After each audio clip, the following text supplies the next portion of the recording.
কাচকি মাছ দিয়ে কাঁচা আমের টক। এই গরমে গরম ভাতে লাগে অসাধারণ খেতে। এই গরমে তোমরাও কিন্তু একবার এইভাবে ট্রাই করতে পারো, খুব ভালো হয় খেতে।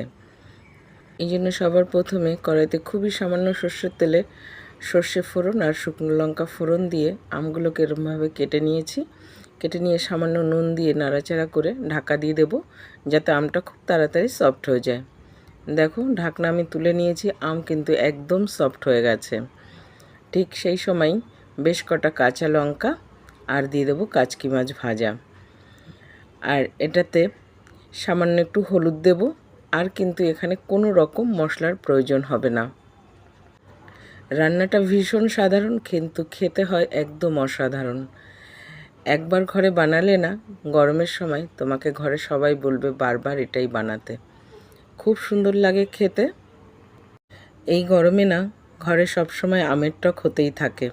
আর এইভাবে আমের টকটা না আমার ভীষণ প্রিয়। আমি মাঝে মধ্যেই করে থাকি। তোমাদের ঘরে এইভাবে যদি আমের টক হয়ে থাকে অবশ্যই জানিও। আর যাদের ঘরে হয় না, অবশ্যই ট্রাই করো। নামানোর আগে সামান্য চিনি ব্যবহার করব স্বাদকে ব্যালেন্স করার জন্য। ব্যাস নেড়েচেড়ে নিলেই কিন্তু একদম কাচকি মাছ দিয়ে কাঁচা আমের টক আমার ডান সার্ভ করার জন্য। অবশ্যই ট্রাই করো।